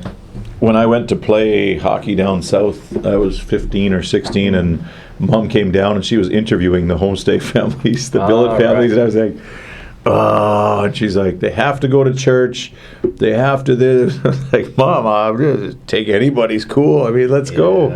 Anyways, I think I was the only guy that went to church every freaking Sunday. And then I loved when we had away games on Saturdays and I wouldn't be back for church outside. I was like, we're playing on the road this weekend? Deadly. Like, no, but you got to go to church on Monday. I'm not going to church on Monday. Come on. Yeah, she was down there interviewing the families to make sure that, because I don't know what the team does. They don't have someone like that. It's the team manager or whatever. And they're like, hey, we got these 5 families. Pick one, Yeah. Kids, no kids, this, that. Pick what you like. Mom was down there interviewing them all. When they come, do they usually come with their parents or family, or just send them? The Chinese like to come for a little while, because in China nothing's real, so they got to come see it. Yeah, they don't know it's real, like so Mum will come So see if it's real wood, and then it's real, and then they'll leave, and then leave the kid. Interesting. Koreans, at the moment we've got no Koreans. Right. I guess the dream is the Gere where mum's there. Start early, like years 7, 8, 9, 10. And don't do a homestay. Well, stay with mum would be the dream. Does the mum ever do homestay? No, not yet. That would be a different. Yeah, be interesting, wouldn't it? But we, a lot of them, like I think Rosemary was a homestay. Yeah. Most of these are homestay. I think the only one that wasn't a German boy, he's what we call a DCG, designated caregiver. So that's a family member that lives in New Zealand looks after him. Oh, cool. Yeah. So. So how much? What portion of the 30K is a homestay? About. Oh, I know. We're very cheap. A third. Our homestay's like $330 a week. That's food, board, most travel, and of course, they look after you like you're a member of the family. Yeah. Yeah. So it's but over 40, 45 weeks, it is a big chunk. It's more than half. Yeah. So if you're a DCG, designated caregiver, yeah. It's probably about 10 million, I guess, Korean won, roughly. Yeah. Huh. Yeah. That's not money we get. We just give that to the homestays. Right. But a good homestay is worth their weight in gold. Yeah, sure. They can make or break the experience. Oh yeah, I have experience bringing kids back to Canada, and some of the, especially the ones with the homestay parents who had kids the same age as the student that we brought. Oh my God, the experience is way, way different. Yeah. 2 boys teamed up that go ride their bikes versus a middle school girl that we brought and a university student who's staying on a different floor and just studies. Like that's very different. Eh? Yeah, and that's what Joe, our homestay manager, is really good at, getting that right connection. Yep. It's not an easy job what she has, because to get that right person. And you can't always get it right. No, and sometimes we have to change it. I was going to ask that next then. Who's been changed? Sometimes it's just not or we aren't told a lot about a certain person. Yeah. Right? Yeah. This person, for example, we didn't know had a lot of anxiety issues. When they arrived, became quite clear. Yeah. And then we had to shuffle things around to make it work. One of the problems that we encounter is more of a cultural thing, I guess, where, in Korea, the perception of a basement room is just the worst. You couldn't possibly that's a funny one. shove some kid in a basement room, because basement automatically you're assuming mold and wet and dirty and cockroaches and rats. And one of our homestays was in the basement in that home. I mean, that's the man cave. That's the place you want to be. Yeah, man. It's cool in the summer. It's warm in the winter. It's cozy. It's not a full basement. You got a half a window. No jansori, away from mom and dad. Yeah, and kind of one of the managers that we were doing it with just went Benesh, like, you're not putting my kids in the basement. I'm like, I would have paid extra to stay in the basement and have my own have my own thing. And that was I would imagine there's other cultural hurdles that you guys got to jump over as well with homestays. I wonder, is it more of who bears the burden? Is it the homestay that has to adapt to the kid coming, or should the kid be learning, hey, you're coming into New Zealand, this is how it is, let's adapt? Or to probably meet somewhere in the middle would be the middle is the dream. Obviously, things that we often in New Zealand, what's just happened in New Zealand is they've made it possible for you to make granny flats outside. Okay. We don't have basements, but but because of our homestays, we don't let the kids go in the granny flat. Okay. Because it's actually it's like another little house. Oh, it's like a little A-frame. Yeah, so in Australia, some of them turn the garage into the granny flat. Yeah, which would be your basement. That's awesome. Well, sign me it's up, cool for us. Yeah. But not for them. Yeah. Not for them. So often, honey, where are you staying? Oh, I don't know. The garage got turned into my apartment here. Yeah. So we make sure they're in the actual house. Different things like laundry and food is always a bit of just that kind of figuring things out. Sure. But the best homestays let the kids cook. We want to try kimbap. So if the kid, get them cooking kimbap and some Kiwi Korean food. That's good. And that makes that connection much stronger. I think that's she's making a bit of kimbap there in that picture. So it's the more they integrate, the more they try, the better it is. Do you guys have lots of returning homestay hosts? Do you use a lot of the same people, or that's where Jo, our homestay manager, is really good. She'll the good ones will keep using again and again. We have to have a few emergency ones just in case there's something comes up that we're not quite aware of. And we're just very lucky with who we've got. We'd love more. To be honest, we don't have enough. I just had an email from someone saying, "Oh, can we take 30 Chinese kids?" It's like, I just don't have 30 homestays. I can't do that. There's not like they got a bit grumpy with me. But it's like, I just don't have 30 homestays. So we can't do it. Another thing that, with those short term, I think they were just looking for like 1 week, where our outcomes are like 99.2%, which makes us the top performing Catholic school in New Zealand. And Catholic schools tend to be the top anyway. So we just, if we become a holiday place, then we lose that, because it becomes a holiday rather than the education. You want a 10-week minimum commitment. So the 10-week thing is the minimum that we can take, and then because our teachers love the kids, they want to get to know them, they want them to integrate, and in that sense they could stay longer as well. Does your school year run like Australia and similar to here, different from North America, where it starts in the new year and not in the fall? Correct, yeah. So and I think Australia is like 12 weeks, 2 weeks off, 12 weeks, 4 weeks off, 12 weeks, 2 weeks off, 12 weeks, 4 weeks off? We're similar to that. I didn't know. I had no idea Australia ran on such a wonky schedule. Yeah, so our time is, like this year, for example, we started in January 28th. We got 4 terms. Right, yeah. So then we got 2 weeks off in April, and then we're back on the 20th of April. Another 10 weeks. Then July, we've got our holidays. How long's that? Another 2 weeks. Yeah. So it's like 2 weeks, 2 weeks, 2 weeks, and then we've got the big Christmas. How long is that holiday? Good question. 2 weeks, 3 weeks? Yeah, just 40, 1, 2, 46, 3, 4, 6 weeks maybe. 5, about 6 weeks. So the big January. And that's summer for you guys. Yeah.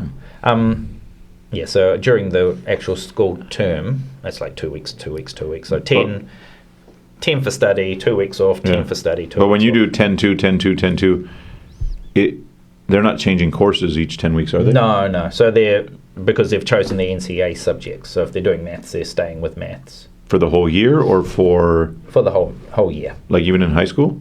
Yeah. There's no 1 semester, 2 semester? No, it just carries on. But there'll be different, like my technology papers, for example, I can pretty much bang out an internal assessment in about 10 weeks. So they'll be doing, right now, my students will be doing their self-work. I've actually got a technology teacher that can do some cooking with them too.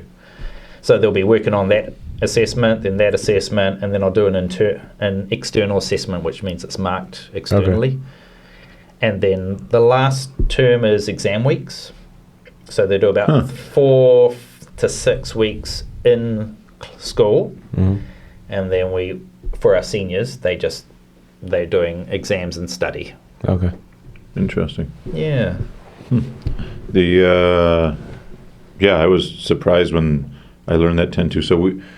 But our high school is first and second semester, right? Yep. And some classes go all the way through, and some are only one term. Could be a half credit, full credit. Yeah.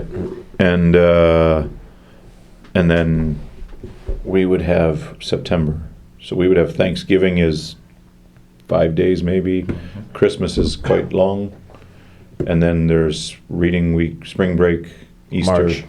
But then we're finished at the end of April. Easter, spring break, not uni, high school. Oh, high school, June. Spring break or Easter is another decent holiday, and then you get Mid to late July June. and August. It's 8 weeks in the summer. Yeah, it's a long one. Full 8 weeks. First Yeah. week is September usually, and end of June. Yeah. Probably 10 weeks. Yeah. You keep telling us about number one school in New Zealand. Yes. All these wonderful things. What is different than the other schools? I mean, the facilities look phenomenal. Yep. What is different from the rest of the schools? What sets you apart? I guess from a Korean point of view, being in Rotorua is a good thing, because you've been there. It's the tourism culture capital of New Zealand. If you want to go see the Māori culture, if you want to see hot pools and do get in a giant ball and roll down a hill, that's the place, isn't it? It's where everything is. All the tourism, adventure tourism, that's all there.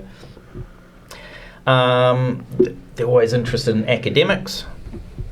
I actually made this, and then the principal was like, "Oh, you've got to put in the 2025." So he's so proud of the 99.2%, because it's just so rare.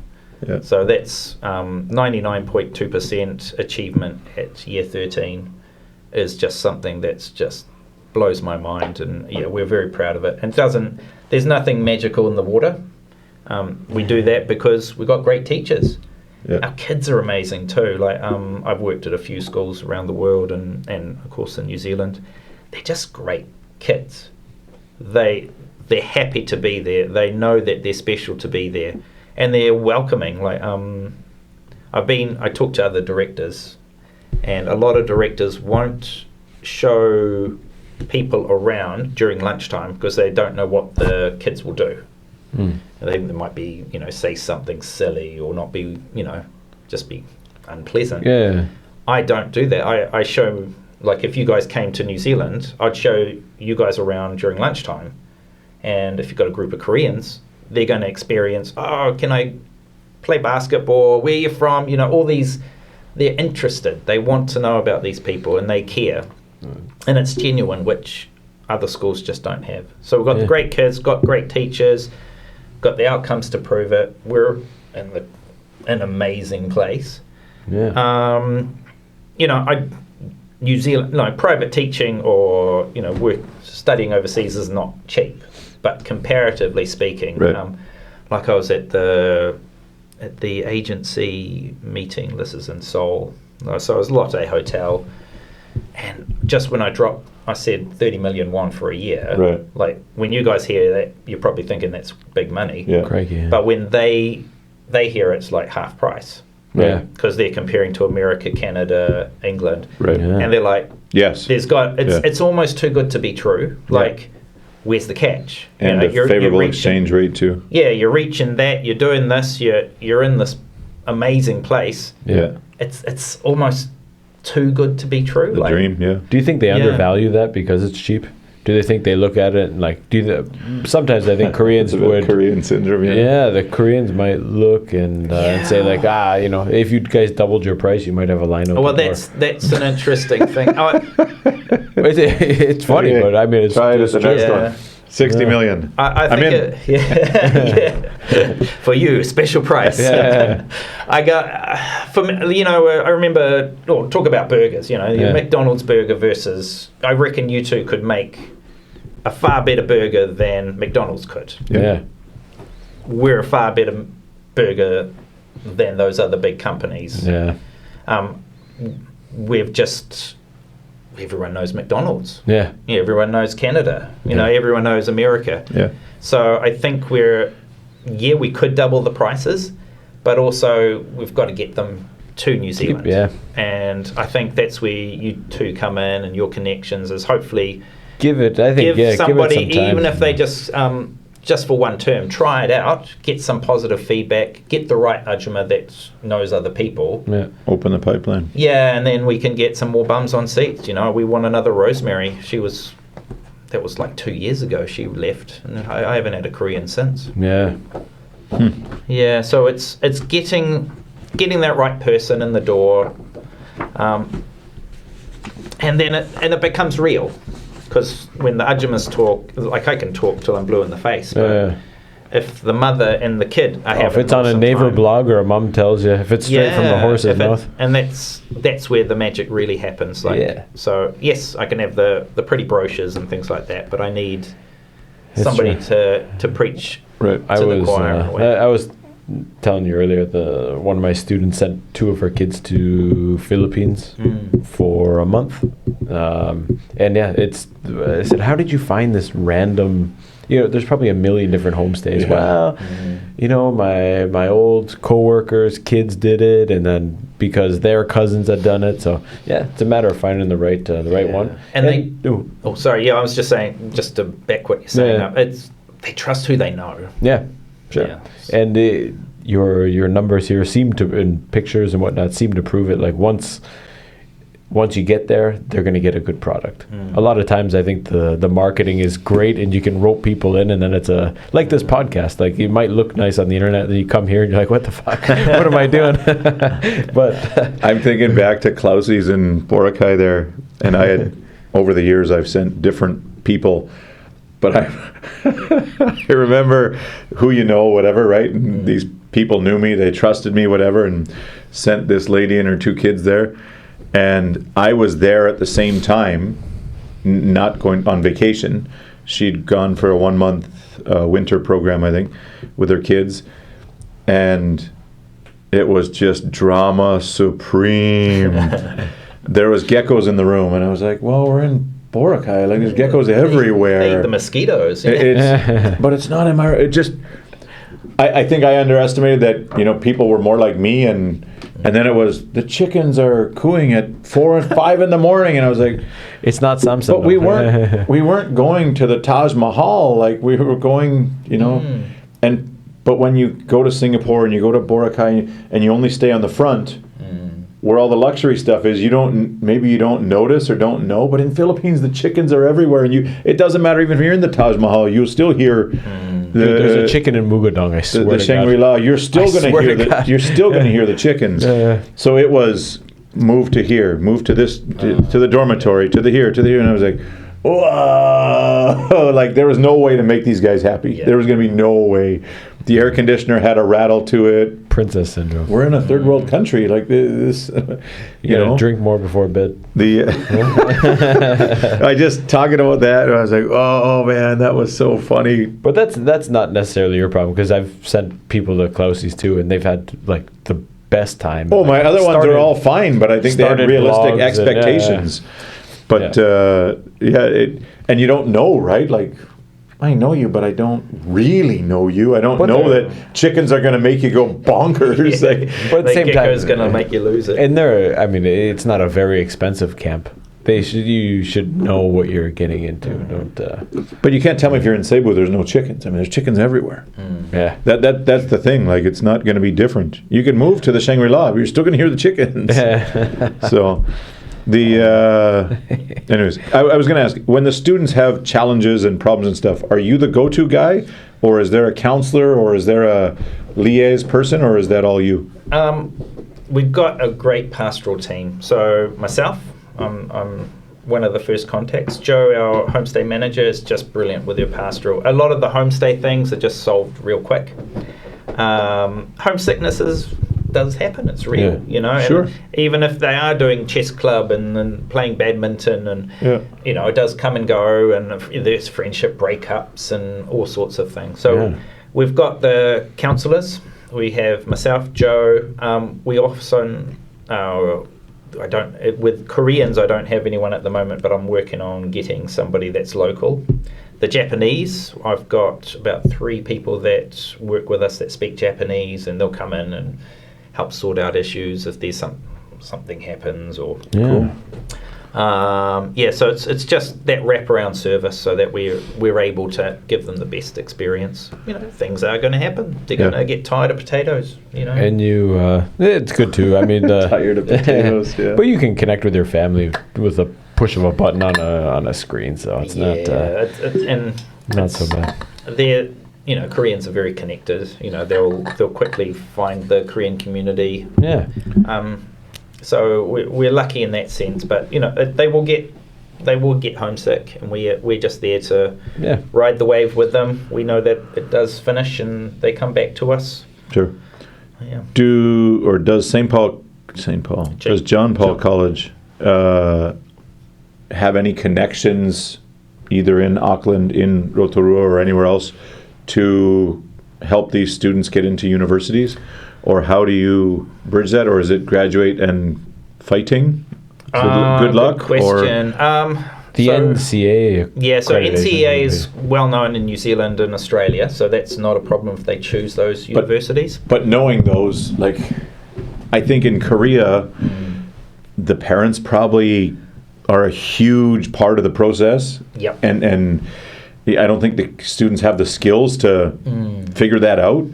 How to apply, what you need, how to double check, they would heavily depend on their parents here. Yeah. And their parents influence their choices, Some parents will pick your 2 best ones and then pick 2 safety schools.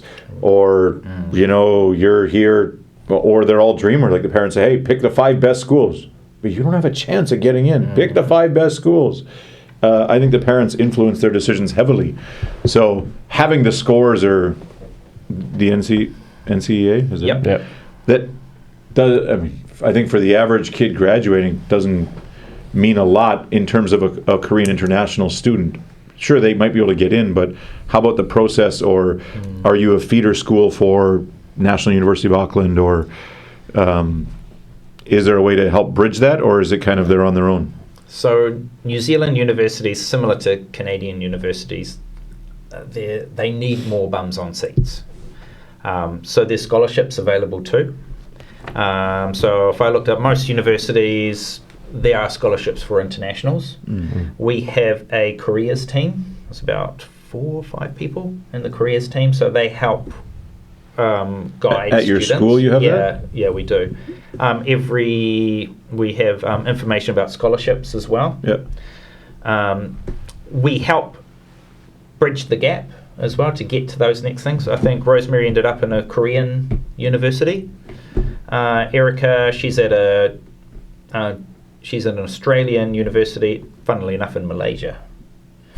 So she ended up, it's a Monash University, I think. You can have a little Google. She got 2 scholarships for Victoria University, same one I'm studying at the moment. He's went back to Chile. But these guys are all still students with me, but she'll go back to Japan University. A lot of our Japanese kids use us as a way to kind of jump the line. I say Gaokao because she's a dancer. Dancing is not going to get her to a good university in Japan, but she's doing mixed media work. She's got participating in dance competitions, dancing with the staff. Sure. But I think if the student was graduating from your school, coming back to Korea, again, their parents and their family network would help them sort out what to do. But if they're not coming back, if they're going to be in Australia or New Zealand, their parents don't know anything about Australia and New Zealand. Yep. Their connections would depend on, in university or high school, do you have counselors or something in school? Yeah, so the careers team. And they're not necessarily looking out for your best interest. They're just, okay, well, you're in Rotorua, you go to Rotorua University. In Canada, that's what it's like. Nobody in Winnipeg says go to Toronto. They say go to U of M. Here's how you apply, fill it in, and do it. Yeah. I don't know if that's the best approach for everyone, but for the students who aren't coming home and wouldn't have that familiarity, they know the system here, but what about if they wanted to continue there? Yep. Our careers are very good. What we tend to do, like every university will have a bit of a specialty that they focus on. My son's interested in engineering. So let's say if Alex from Vietnam, if he's interested in engineering, he's got Auckland University, or he could, all the technology, all the colleges, or he could go to the South Island as well, so in Christchurch. So you guys, you got a team that we've got it all. Team, We've got 4 or 5 people there that got their best interest. They'll help with their CVs. She'll probably stay in New Zealand, and then probably she'll be an Auckland University girl. Nice. So it's that the pathway's already there. Right. So you don't do your exam and then, all right, What do I do? now what do I do? You're Right. kind of already on your journey. So Right. we already know that she's going to, being a dancer, she's going to go to those special, focus on those dancing schools. She got Victoria University. It's, the parents would have helped her decide on what kind of thing that she wants to be. Sure. A lot of, I'm teaching technology, so if somebody does want to be an engineer, they probably need some technology papers. They definitely need the maths or the high level maths too. Yeah. So already, like my son, for example, he's already kind of on that pathway. In fact, he's already doing some university papers. Nice. So it's the path already is kind of leading you there based on your interests and what Right. you're into. Cool. So it hasn't been a problem, but I guess it depends on what the Korean parents want. Do they want them to go back to Korea? Right. But your school has the facilities to help take the next step wherever it may be, whether it's back in Korea or in New Zealand. And also within Korea there'll be a business like an agent or something to help them bridge that gap as well. Yeah. I know the Japanese, they have a certain agent, so to get her into this Australian university, this agent just kind of helped with that. Okay, turning NCA into... Yeah, that's a very common way, I think, is that they just pay somebody to, hey, here's what I got, sort me out. Yeah. Yeah, well, I don't know too much. Like, to get them into Ulsan Hakyo, I wouldn't have any connections myself, but there is an agent that does. Yeah. Right. So, let's say Vicente here, he wants to go to Ulsan Hakyo. He's done all his engineering papers, he's done all his maths papers, he's done volunteer, he's done this, he's done that. Yeah. There'll be somebody who can sort that them out. can help him just bridge that gap. Yeah. Cool. Yeah, so it hasn't been a problem yet. But most of them have some sort of idea of what they like, and they're choosing us because they get to do all these extra things: the music, the drama, the dance. Nice. I think she's a photographer, so she's doing lots of different photography things. Yeah. Still Something for NCA everyone. credits. Yeah. Cool. Very nice. What do you think? Yeah, that's dude. Thanks for coming. Very informative. Any final remarks or anything you want to leave us with, and then maybe where they can find you online? Yep. So John Paul College. Have a look. Google us. We're there. There's an international section, so you can have a look. Some information in Korean there. The best thing to do is come and have a look at the John Paul College. Make sure that we know it's all the real deal, and we'd love for your children to come join us at John Paul College and for you to come visit us. Yeah. The more the merrier. Awesome. You're doing great work. Thank you. You're doing great work. Everyone, thanks for listening. We'll catch you next time. Bye-bye.